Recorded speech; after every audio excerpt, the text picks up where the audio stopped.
Programme मध्य मुकाबले में खुश आमदेद। मैं हूं रबिया एहसन और मेरे साथ मौजूद है रऊफ क्लास्टा। और आज के प्रोग्राम में जिन टॉपिक्स पे हम बात करेंगे उसमें सबसे पहले घेराव, जलाओ और पुरतशद्दुद वाकयात पर पाक फौज का बड़ा फैसला सामने आ गया। फौजी तनसीबात पर हमला करने वालों के खिलाफ आर्मी एक्ट और सीक्रेट एक्ट के तहत मुल्जिमान को कटहरे में लाने का फैसला। आर्मी चीफ की सरबराही में कोर कमांडर्स की अहम तरीन इजलास की एक्सक्लूसिव तफसीलात। दिफाई तज्जियाकार कामरान यूसुफ हमारे साथ मौजूद होंगे, उनसे एक्सक्लूसिव गुफ्तगू करेंगे। इसके अलावा बात करेंगे पीडीएम का सुप्रीम कोर्ट को बड़ा चैलेंज। मरियम नवाज और मौलाना फजल रहमान की चीफ जस्टिस उमर अता बंदयाल को ललकार। वजीर दिफा ख्वाजा आसिफ और वजीर खारजा बिलावल भुट्टो ने भी कौमी असम्बली में चीफ जस्टिस को निशाने पर रख लिया। इसके अलावा बात करेंगे पंजाब और खैबर पख्तूनख्वा में इंतखाबात। सुप्रीम कोर्ट इलेक्शन कमीशन की नजरसानी दरखास्त पर फरीकैन को नोटिस जारी कर दिए। चीफ जस्टिस उमर अता बंदयाल का सियासी कायदीन को एक बार फिर सियासी डायलॉग का पैगाम। सुप्रीम कोर्ट के बाहर पीडीएम के धरने से सियासी फायदा किसको हुआ, समात के अहवाल से आपको आगाह करेंगे। और हमारे साथ मौजूद है सीनियर दिफाई तज्जियाकार कामरान यूसुफ साहब, उनको वेलकम करेंगे शो पे। अस्सलाम वालेकुम कामरान साहब। जी अस्सलाम वालेकुम जी। अच्छा कामरान साहब, ये जो अहम तरीन कोर कमांडर कॉन्फ्रेंस हुई और फिर उसकी जो प्रेस रिलीज सामने आई है, इसमें जो फैसले हैं, सख्त फैसले, और जिस सख्त ज़बान से उन फैसलों का जिक्र किया गया, इसको कैसे व्यू करते हैं आप? देखें, ये एक्सपेक्टेड था।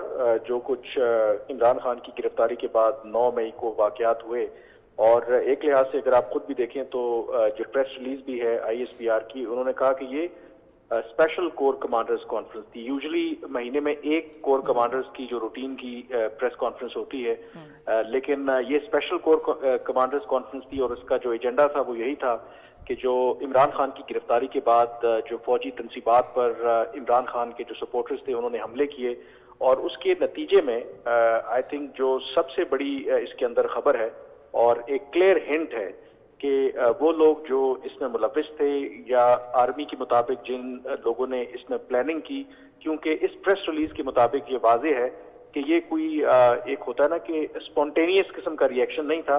इनफैक्ट आर्मी के मुताबिक ये एक प्री प्लान्ड सारी कार्रवाई थी, और इसके इररिफ्यूटेबल जो एविडेंस है वो मौजूद हैं। और सबसे जो इम्पोर्टेंट बात है कि इन लोगों के खिलाफ जो कोर कमांडर्स कॉन्फ्रेंस में फैसला हुआ है कि पाकिस्तान आर्मी एक्ट और ऑफिशियल सीक्रेट एक्ट के तहत मुकदमात चलाए जाएंगे, यानी कि इन लोगों का कोर्ट मार्शल होगा। मेरे ख्याल में ये गैर मामूली बात है, और इसमें जो सबसे इम्पोर्टेंट बात है कि मुझे इसके अंदर जो पाकिस्तान तहरीक इंसाफ के चेयरमैन इमरान खान जो हैं वो इम्प्लीकेट होते हुए भी नजर आ रहे हैं। तो आप सर ये कह रहे हैं कमरान के, इसमें दो चीज़ें हैं सर।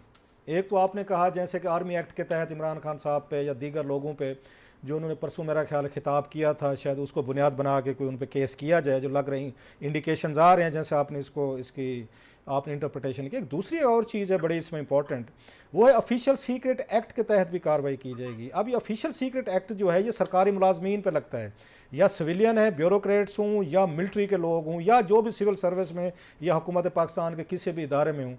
आप इसको कैसे रीड कर रहे हैं? ऑफिशियल सीक्रेट एक्ट से क्या मुराद है? कोई विद इन द रैंक्स कोई ऐसे कोई उनके पास सबूत हैं आर्मी के पास के अंदर से भी कुछ लोग थे जो मिले हुए थे, या कोई टारगेट्स दे रहे थे, या कोई फैसिलिटेटर का रोल अदा कर रहे थे? ऑफिशियल सीक्रेट एक्ट पे आई में बिट, अगर आप इसको थोड़ी सी वजाहत करें क्योंकि आप इन मामलात को बेहतर समझते हैं। आई थिंक इस पर थोड़ी सी क्लैरिटी की जरूरत है। आपके प्रोग्राम पे आने से पहले मैंने भी पाकिस्तान आर्मी एक्ट का तो समझ आता है कि ऑफिशियल सीक्रेट एक्ट जो है उसका समझ नहीं आता, लेकिन वो ये कहते हैं कि यूजुअली पाकिस्तान आर्मी एक्ट और official secret act some time दोनों इकट्ठे अप्लाई होते हैं। उसकी एक एग्जांपल आपको याद होगा कि एक केस जो अभी भी पेंडिंग है, जब बाजवा साहब की एक्सटेंशन का मामला चल रहा था तो एक रिटायर्ड मेजर जनरल के साहबजादे थे, उन्होंने खत लिखे थे तमाम कोर कमांडर्स को और जीएचक्यू को। उन्होंने एतराज लगाया था और कंसर्न शो किए थे कि ये एक्सटेंशन नहीं होनी चाहिए।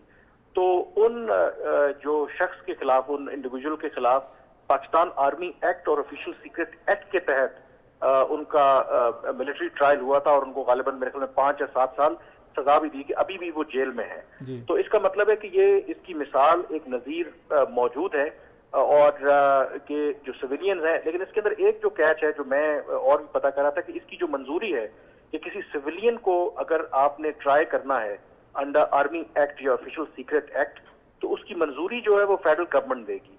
और इसीलिए कल जो नेशनल सिक्योरिटी कमेटी का जो इजलास हो रहा है, आई थिंक ये आज का जो कोर कमांडर्स की जो कॉन्फ्रेंस है, वो कल जो नेशनल सिक्योरिटी कमेटी का इजलास है उसको इंडोर्स करवाया जाएगा। यानी कि जो फेडरल गवर्नमेंट है, जो मेरी मालूमात तो यही है कि आज जो कोर कमांडर्स ने फैसले किए हैं उनको नेशनल सिक्योरिटी कमेटी जो है वो इंडोर्स करेगी। क्योंकि एक बात याद रखें कि इसमें सिर्फ आर्मी की तनसीबात पर हमले नहीं हुए, एयरफोर्स की तनसीबात पर भी आपको पता है कि मियाँ वाली में और उनके जो मॉन्यूमेंट्स वगैरह हैं उनको जलाया गया। तो जो नेशनल सिक्योरिटी कमेटी है उसमें तमाम सर्विसेज चीफ्स होते हैं।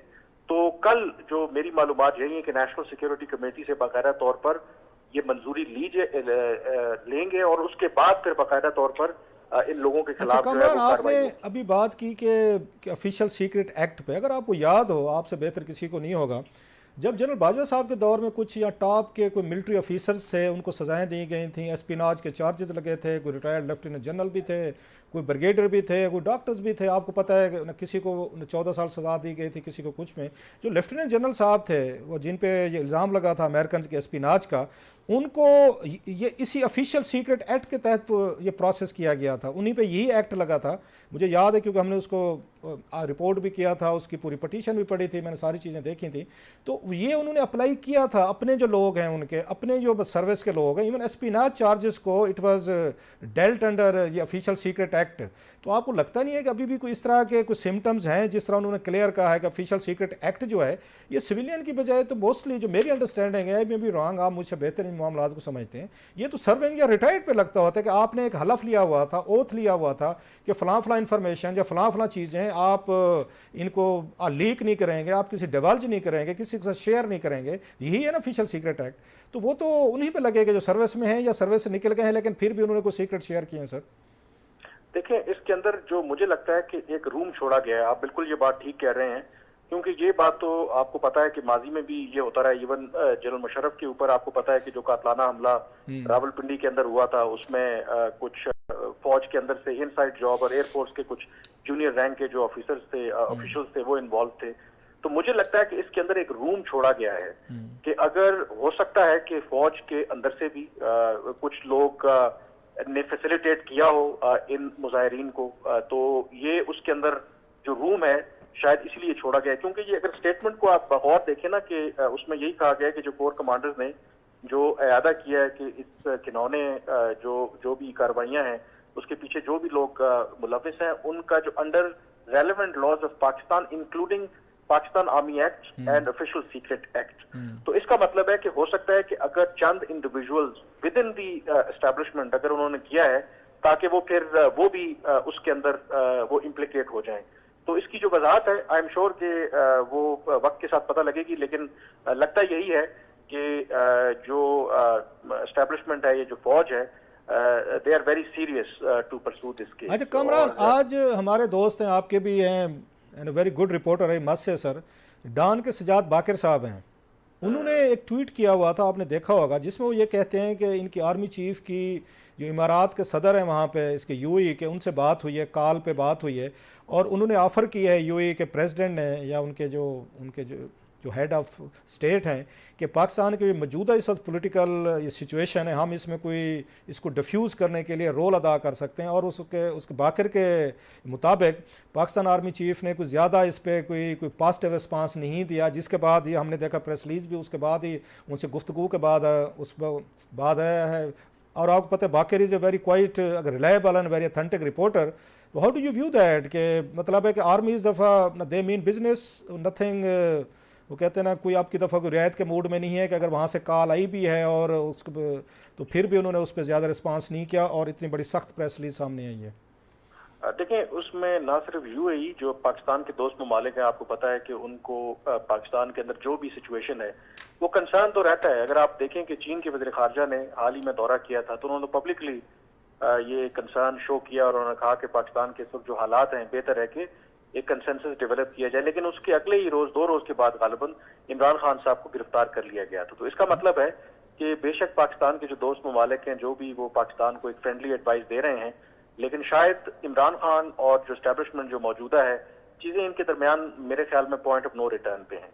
एक इसके अंदर मैं ये जरूर आपको कहूँ कि अगर आप इसकी जो प्रेस रिलीज है ISPR की, एक उसके अंदर जो हिंट दिया गया है कि वाइल ये एक्शन की तो बात की गई है जो भी लोग मुलविस थे, दूसरा एम्फेसाइज भी किया गया कि तमाम जो स्टेक होल्डर्स हैं वो आपस में बातचीत करें और जो मुल्क के अंदर ये जो ग्रोइंग पॉलिटिकल इंस्टेबिलिटी है इसको हल करने के लिए, अवाम का एतमाद रिस्टोर करने के लिए इत्तेफाके राय पैदा करें, ताकि मुल्क के अंदर जो मईशत है जो डूब रही है उसको रिवाइव किया जा सके और जो डेमोक्रेटिक प्रोसेस है उसको रिवाइव किया जा सके। तो इसका मतलब है कि कहीं ना कहीं अगर अब मुझे नहीं पता वो जो आपने बाकर की उसकी बात की, तो कहीं ना कहीं जहां पर एक्शन लेने की बात की गई है, दूसरी तरफ तमाम स्टेक होल्डर्स के दरमियान मुज़ाकरात को भी एम्फेसाइज किया गया है। तो इसका मतलब है कि कहीं ना कहीं वो रूम भी छोड़ा गया है कि अल्टीमेटली आपको कोई ना कोई पॉलिटिकल वे आउट तो उसका निकालना पड़ेगा, कोई बातचीत अच्छा करनी कामरान, पड़ेगी। एक और चीज़ भी है इसमें कि जो फौरन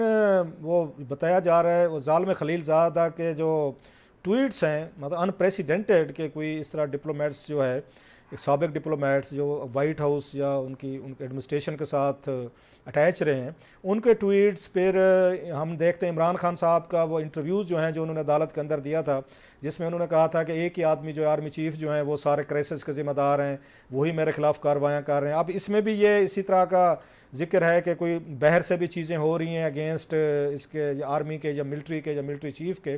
तो साथ में एक और भी खबरें आ रही हैं कि शायद पाकिस्तान एक दफ़ा फिर इसमें चाइनीज़ और अमेरिकन की जो कोल्ड वार है उसमें फिर सैंडविच बन रहा है, और सीपैक की वजह से ये सारे इश्यूज़ आ रहे हैं कि पाकिस्तान सीपैक शुरू करना चाहता है, अमेरिकन इसके अगेंस्ट हैं, और इसीलिए सारा जो दबाव है वो प्रेशर है ना जो एस्टेब्लिशमेंट पे आ रहा है। देखें, जहां तक जालिम खलीलजाद की बात है ना, जालिम खलीलजाद आपको पता है कि जब इवन के स्पेशल एनवॉय भी इनको अपॉइंट किया था, तो मुझे अच्छी तरह से याद है कि पाकिस्तान उस वक्त कोई खुश नहीं था जब ट्रंप ने इन्हें अपॉइंट किया था, क्योंकि उनके पाकिस्तान के बारे में व्यूज नोन है, वो काफी सख्त वो मौकफ रखते थे पाकिस्तान के बारे में, और जो इंडिया का मौकफ है उसको वो ज्यादा सामने रखते थे। जो मेरी बात हुई है, मुझे लगता है, कहते हैं कि जब जालिम खलीलजाद किसी मुल्क के अंदरूनी मामलात के ऊपर इतना तबसरा शुरू कर दें तो it's a kind of a warning, और मुझे लगता है कि वो थोड़ा, आप कहते हैं ना कि जिस तरह वो चस्का भी ले रहे हैं, क्योंकि आपको पता है कि अफगानिस्तान के अंदर लेट्स एक्सेप्ट द फैक्ट कि अमरीकियों को ये दुख है कि पाकिस्तान की वजह से वो ये करते हैं कि शायद उनका वो जो प्लान है उस तरीके से वो कामयाब नहीं हुए अफगान तालिबान को या हक्कानी नेटवर्क को शिकस्त देने में। तो अब जब उनको लग रहा है कि पाकिस्तान खुद अपने इतने अंदरूनी जो खलफशार का शिकार है, और एक तरफ इमरान खान फौज के ऊपर ताबड़तोड़ हमले कर रहे हैं, तो मुझे लगता है कि उसको एडवांटेज ले रहे हैं जालिम खलीलजाद, वो चस्का ले रहे हैं कि देखें, आप तो हमें अफगानिस्तान में आपने हमें शिकस्त दी, हमें अपना प्लान इंप्लीमेंट नहीं करने दिया, तो अब आपको लेने के देने पड़ गए। तो मुझे उसमें वो फैक्टर भी नजर आता है कि वो कहते हैं ना कि जलती पर तेल का वो काम कर रहे हैं, मतलब ज़ाहिर है कि आउटरीच भी है, अमेरिकन डिप्लोमेट हैं। जब जी एक और चीज़ देखें, भी आपने कहा ये वार्निंग भी हो सकती है, warning from home, from American और जालिम खलीलजाद, नंबर वन। दूसरी चीज़ ये है कि वो ठीक है, चस्के लेना, चेज़ा लेना वो हर एक का बनता है, हम भी लेते रहते हैं दुनिया के मुख्तलिफ ममालों के साथ, वो भी लेते रहते हैं, फेयर इनफ, इट्स अंडरस्टैंडेबल। लेकिन किसी एक डिप्लोमेट का ये कहना है कि आर्मी चीफ को इस्तीफा देना चाहिए फिर ही ये क्राइसिस हल होगा, तो ये मेरा ख्याल है इट्स बियॉन्ड चस्का एंड बियॉन्ड ये चेज़ा सर। नहीं, वो तो बिल्कुल आपकी बात ठीक है। देखें, उससे फर्क क्या पड़ता है, after all he is American diplomat, और डिप्लोमेट है तो जब उनकी तरफ से कोई इस तरह का ट्वीट आता है और पाकिस्तान के अंदरूनी जो मामलात हैं, और आप ये तासुर दें कि जी पाकिस्तान को खुदा न खास्ता पता नहीं क्या होने वाला है, डेफिनेटली मसाइल हैं, तो वो पूरी एक ग्लोबल आप एक अटेंशन अट्रैक्ट करते हैं ना। और फिर स्पेसिफिकली ये कहना कि जी आर्मी चीफ से इस्तीफे का मुतालबा करना, I think that is going too far, और उसमें डेफिनेटली इस चीज का इम्कान मौजूद हो सकता है कि जो आपने जिक्र किया कि जो कोल्ड वॉर की आपने बात की between China and the US, हो सकता है कि अमेरिका को मे बी अभी हाल ही में चीन का दौरा किया आर्मी चीफ ने, बहुत सी चीजें पसंद ना हो, that there is a possibility, और इस तरह की यूजुअली चीजें होती हैं। वैसे आपको लगता है कामरान, सॉरी मैं आपकी बात काट रहा हूँ, कि चाइना में तो विजिट की है हमारे आर्मी चीफ ने, यूजली तौर पर पेंटागन भी इनवाइट करता होता है नए आर्मी चीफ को, जहाँ तक मुझे, अगर मैं गलत नहीं कह रहा तो मेरा ख्याल है हमारे जनरल साहब वहाँ पे अमेरिका नहीं गए, वो चाइना की विजिट की है, सऊदीज़ की है, ब्रिटेन में गए हैं लेकिन अमेरिकन एक लॉन्ग अलाइज, एक लॉन्ग हमारी उनके साथ स्ट्रेटेजिक मिलिट्री पार्टनरशिप है, वहाँ से तो अभी तक मेरा ख्याल है कोई इन्विटेशन या दौरा वगैरह नहीं हुआ। आई थिंक कोई इतना अनएक्सपेक्टेड नहीं है। यूजुअली जो दौरा, तो आपको पता है कि हमारा पैटर्न यही है, वो प्राइम मिनिस्टर हो या आर्मी चीफ हो नया, पहला विजिट वो सऊदी अरब का करते हैं, दूसरा उनका चाइना का विजिट होता है। जहां तक अमेरिका की बात है, अगर आप देखें तो शुरू में ही जो वहां पर डिफेंस सेक्रेटरी हैं उनके और जो सेंटकॉम के चीफ हैं उनके साथ उनकी टेलीफोन पे बात हुई, उनके साथ एक वीडियो कॉन्फ्रेंस भी हुई। तो ऐसा नहीं है कि उनके साथ बातचीत नहीं हुई। जो विजिट की जहां तक बात है, यूजुअली अमेरिका का विजिट जो है वो इट टेक्स टाइम। देखें जो बाजवा साहब ने भी जो विजिट किया था अपनी रिटायरमेंट से पहले, वो विजिट प्लान करते करते कोई 6-8 महीने उनको लगे। वो बहुत अरसे से अमेरिका जाना चाह रहे थे, लेकिन वो 3 दफा विजिट पोस्टपोन हुआ और उसके बाद फिर वो चीज हुआ। और अभी जो मौजूदा आई थिंक कॉन्टेक्स्ट है, जो मौजूदा सिचुएशन है, इस तनाजुर में तो आई थिंक जो अंदरूनी हालात ऐसे हैं, तो वो एक नेचुरल है कि सऊदी अरब, चाइना और यूजुअली फिर बाद में बल्कि वो यूके भी गए हैं। तो इसलिए कोई मेरे ख्याल में कोई इतना अनप्रेसिडेंटेड नहीं है। पाकिस्तान और अमेरिका के जहां तक मिलिट्री टू मिलिट्री, पेंटागन और GHQ के जो कम्युनिकेशन है ना, उसमें कभी भी ब्रेक डाउन नहीं आता। उनका वो मामला चलते रहते हैं और वो कोई आई थिंक इतना बड़ा इशू नहीं है। अच्छा कामरान, ये जो कोर कमांडर कॉन्फ्रेंस थी, इसमें होने वाले फैसलों के तनाजुर में आगे आने वाले दिनों में आपको लग रहा है कि PTI पे पाबंदी लग सकती है? इसके कितने इम्कान हैं? आई थिंक जिस तरफ हालात जा रहे हैं, होने को तो कुछ भी हो सकता है। अगर फर्ज करें कि बात अगर यहाँ तक आ गई है कि इमरान खान का ये जो अब क्लियर इशारा दिया जा रहा है कि उनको अंडर आर्मी एक्ट उनको उनका मिलिट्री कोर्ट में ट्रायल हो सकता है, अगर ये हो सकता है तो डेफिनेटली उनके ऊपर पाबंदी भी लग सकती है, उनकी जमात के ऊपर। So anything is possible, but देखते हैं कि कल की जो नेशनल सिक्योरिटी कमेटी की मीटिंग है उसमें क्या फैसला होता है। लेकिन having said that, I think बाकी चीजें अपनी जगह पे। मैं अगेन आई वुड रिपीट के इसके अंदर जो दूसरी इंपॉर्टेंट वही चीज है कि शायद एक बैलेंसिंग एक्ट करने की कोशिश की गई है कि जो कंसेंसस की बात की गई कि तमाम जो स्टेक होल्डर्स हैं वो आपस में बैठें, बात करें और जो पॉलिटिकल इंस्टेबिलिटी है, जो इकोनॉमिक क्राइसिस है, उसको हल करने के लिए कमरान, आपको लगता नहीं है, इसी की रबिया के सवाल को आगे लेकर बढ़ते हैं, कि इस वक्त जो कोर्ट्स हैं, specially supreme court of Pakistan, अगर उन्होंने 24 घंटे भी इमरान खान साहब को नैब की कस्टडी में नहीं रहने दिया और बेल आउट किया और बड़े प्रोटोकॉल के साथ किया, तो आपको लगता है कि अगर कल को इमरान खान साहब को अगर आर्मी एक्ट के तहत गिरफ्तार किया जाता है या इनकी पार्टी पर पाबंदी लगती है, तो चीफ जस्टिस साहब या दीगर जो हैं वो एक्ट नहीं करेंगे, इनकी पाबंदी को रिवर्स नहीं करेंगे या इनकी गिरफ्तारी को गलत नहीं करार देंगे, जो अभी हमने देखा है यहाँ पे पिछले दिनों में? और अगर ये होता है सपोजली इमरान खान साहब के हवाले से एक्शन PTI पे, लोगों में क्या रिएक्शन आएगा? आप समझते हैं कि उसी तरह के रिएक्शन आएगा जैसे गिरफ्तारी पे हुआ है, या जितने बड़े पैमाने पे क्रैक डाउन हुआ है और जिस पे PTI के बहुत सारे लोग कह रहे हैं कि अगेन उनके खवातीन के साथ भी बहुत सारी बदसलूकी की, ये ह्यूमन राइट्स अब्यूज़ की भी शिकायतें आ रही हैं, मिस मैन हैंडलिंग की भी चीज़ें आ रही हैं। How do you view that sir? I think इसके अंदर कैच सबसे बड़ा यही है, ये जो कुछ फौजी तनसीबात के ऊपर हमले हुए, एक ऑप्शन ये है और था कि इनके खिलाफ सिविलियन अदालत यानी कि एंटी टेररिज्म एक्ट के तहत भी मुकदमात चल सकते थे। जो मेरी मालूमात है वो इसलिए नहीं किए गए क्योंकि फौज के अंदर और हुकूमत के अंदर ये तासुर है कि इमरान खान साहब को अदालतों के अंदर से फौरी रिलीफ मिल जाएगा। आर्मी एक्ट के तहत जब आप मुकदमा आपके खिलाफ चलता है तो आपको पता है कि उसकी जो जुरिस्डिक्शन है ना हाई कोर्ट की है ना सुप्रीम कोर्ट की। सुप्रीम कोर्ट डेफिनेटली उसका नोटिस जरूर ले सकती है कि अगर जुरिस्डिक्शन के मामलात हों, लेकिन अगर किसी के खिलाफ आर्मी एक्ट के तहत मुकदमा चलता है तो यूजुअली हाई कोर्ट और ये चीजें अदालतें इंटरवीन नहीं करती। और एक रीजन जो मुझे लगता है कि ये जो कोर कमांडर्स के इजलास में फैसला हुआ है कि आर्मी एक्ट के तहत इन लोगों के खिलाफ कार्रवाई की जाए, वजह उसकी यही है कि जो अपेरेंटली कोर्ट एंड कोर्ट ये इंप्रेशन है कि इमरान खान साहब को अभी भी अदालतों से सहूलतकारी मिल रही है, वो सहूलतकारी जो है उनके लिए मुयस्सर ना हो। लेकिन सिविल अदालतों पे अदम एतमाद की एक तरह की सूरत हाल है। मतलब आप ये कह सकते हैं कि वो शायद प्रीएम्प्ट कर रहे हैं कि क्योंकि बाकी जितने मुकदमात में इमरान खान को एक ही मुकदमे में अरेस्ट करने की कोशिश की, बाकियों में जितनी भी कोशिश हुई, एक में अरेस्ट किया, वो अदालतों ने उनको रिलीफ दे दिया।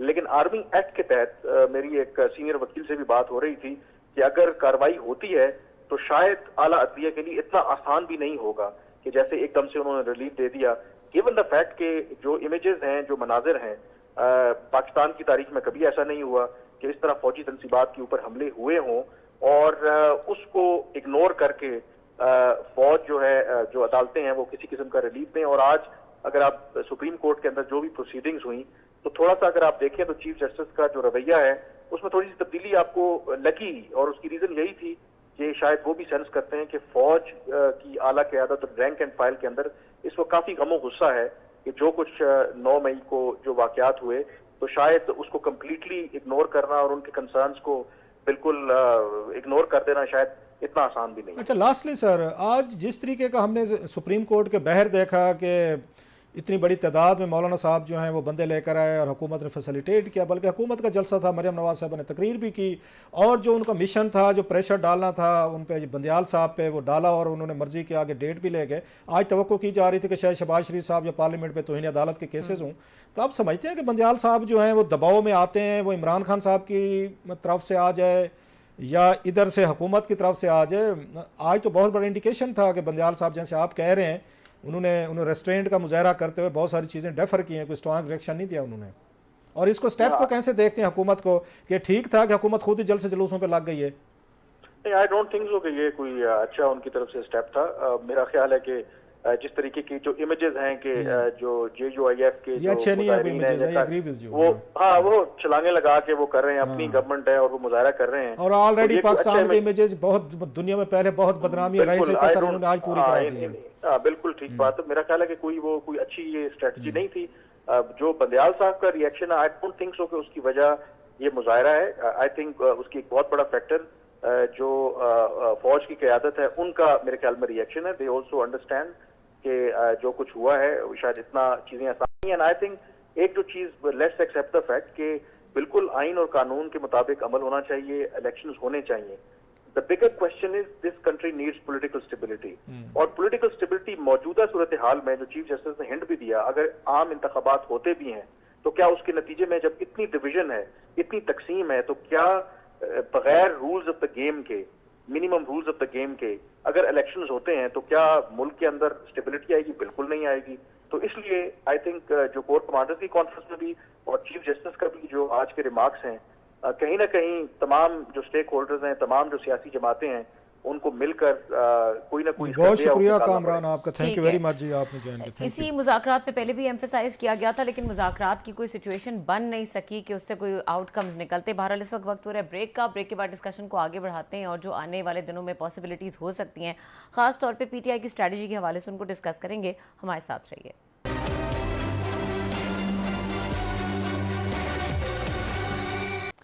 Welcome back. और हमारे साथ मौजूद हैं शाखावर साहब, साबिक जज हैं, उनको हम वेलकम करेंगे शो पे। अस्सलाम वालेकुम शाखावर साहब। जी वालेकुम अस्सलाम। अच्छा शाखावर साहब, ये जो आज प्रेस रिलीज सामने आई है और ये जो कोर कमांडर स्पेशल कॉन्फ्रेंस हुई, इस हवाले से एक कंफ्यूजन, एक सवाल है जो डिस्कस हो रहा है, हमने भी अभी थोड़ी देर पहले डिस्कस किया कि ये कहा गया कि जो कार्रवाई की जाएगी वो आर्मी एक्ट के तहत और ऑफिशियल सीक्रेट एक्ट के तहत की जाएगी।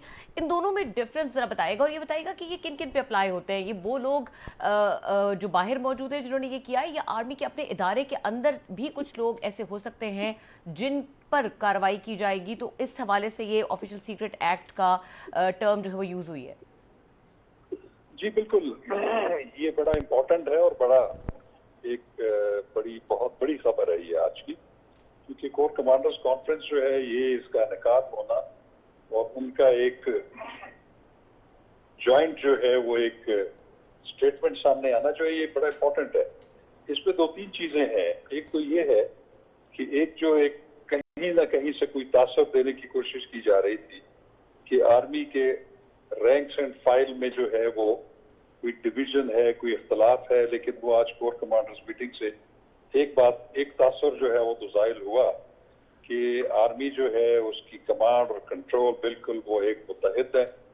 और दूसरा उन्होंने जो जिन इश्यूज के ऊपर बात की है इंटरनल और एक्सटर्नल सिक्योरिटी के मुताबिक, एक तो बात बिल्कुल वाज़ेह है कि एक तो पाकिस्तान जो है वो कॉम्बैट कर रहा है टेररिज्म।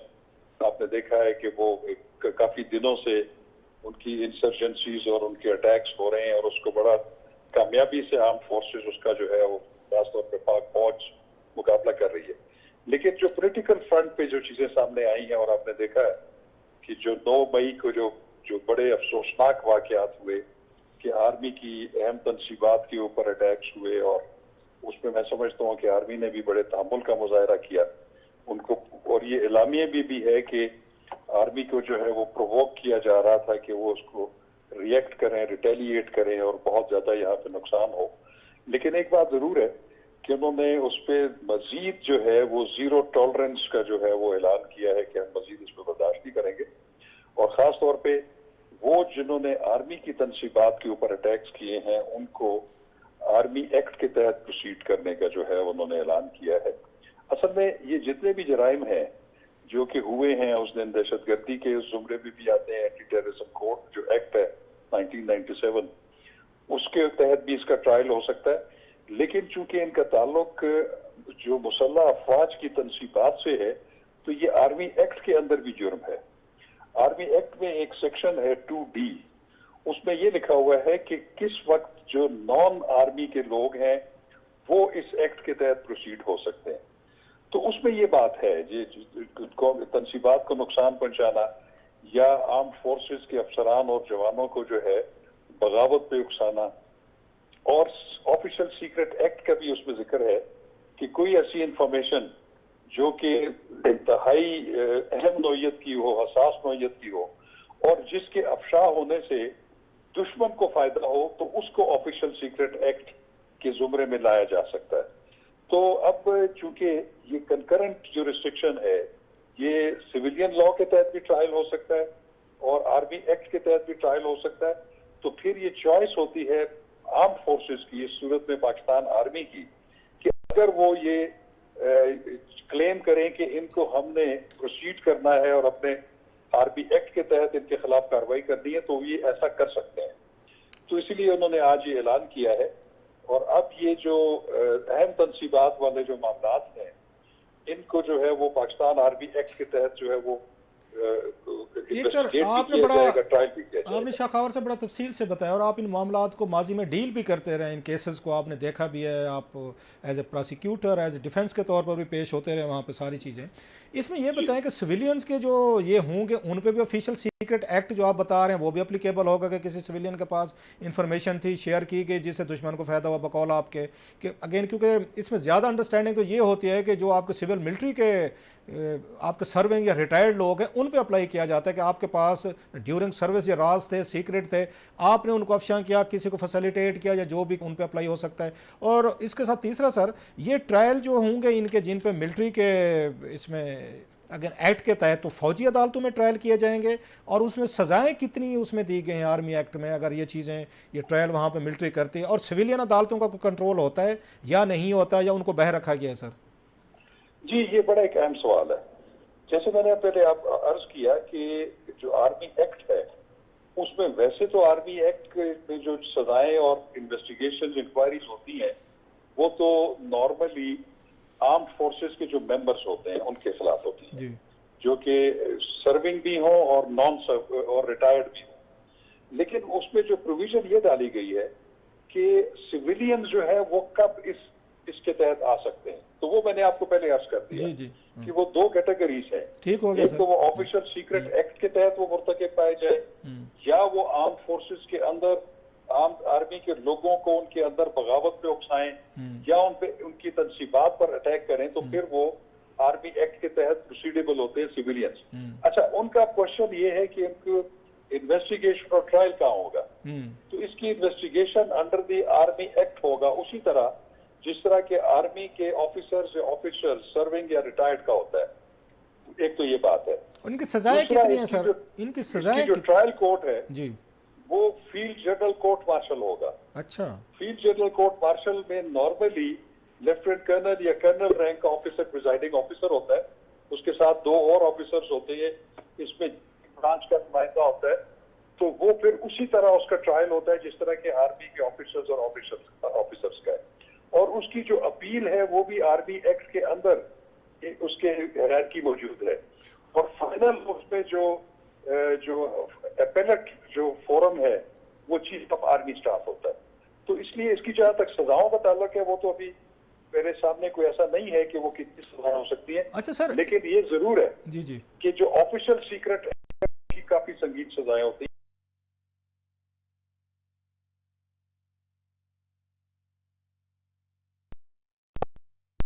कि ये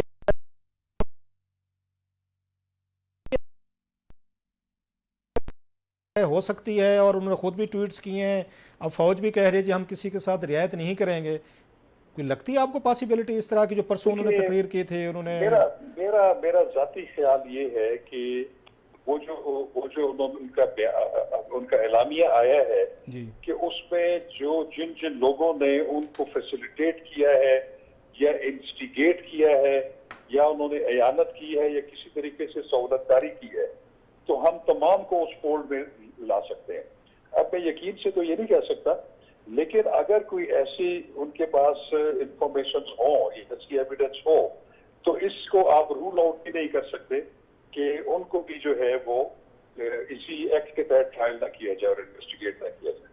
अच्छा, लास्टली सर इधर आज वहाँ सुप्रीम कोर्ट में हमने देखा, क्योंकि आप भी पिटीशन अपने क्लाइंट लेकर गए थे, तो वहाँ पे जो केस लोग तवक्को कर रहे थे कि शायद तौहीन अदालत लगेगी शहबाज शरीफ साहब पे पार्लियामेंट पे, वो केस तो लगता है बिल्कुल वो रह गया है सर, पीछे चला गया है सर।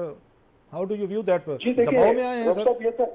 ये आम तासुर आज के प्रोसीडिंग्स का ये था जी कि शायद यहाँ पे कोई बहुत बड़ा एडवेंचर होने जा रहा है। आज जो प्रोसीडिंग्स थी 3 रुकनी बेंच में, वो इलेक्शन कमीशन ऑफ पाकिस्तान की जो नजरसानी की दरखास्त है उसके ऊपर थी, जो उन्होंने 4 अप्रैल 2023 के फैसले के खिलाफ की थी। आज जो है वो तौहीद अदालत की या non compliance of the order of supreme court की कोई प्रोसीडिंग्स पेंडिंग नहीं थी। राइट। तो आज तो ये होना नहीं था। लेकिन एक बात जरूर है कि आज वो जो रिव्यू पिटीशन है उसमें नोटिस जारी किया गया जी, और उसमें पीटीआई के जो वकील हैं वो भी रोस्टम पे आए और अटॉर्नी जनरल भी आए।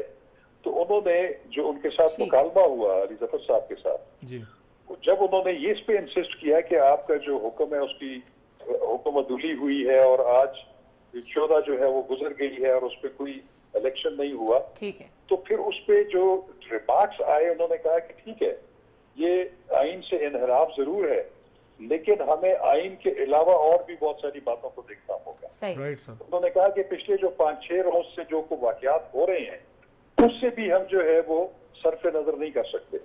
तो फिर मैं ये समझता हूँ कि ये जो वाकयात हैं उसकी सेंसिटिविटी और उनकी ग्रेविटी वाकई इतनी ज्यादा है कि उससे सुप्रीम कोर्ट के जो ये 3 रुकनी बेंच है चीफ जस्टिस की सरबराही में, वो भी इससे मुतासर हुए बगैर नहीं रहा। ठीक है। शाह साहब आपसे आपसे मजीद डिस्कशन भी करते जी, लेकिन प्रोग्राम का वक्त खत्म हो गया। बहुत शुक्रिया हमें वक्त देने के लिए और बहुत शुक्रिया प्रोग्राम देखने के लिए। इजाजत दीजिए, अल्लाह हाफिज।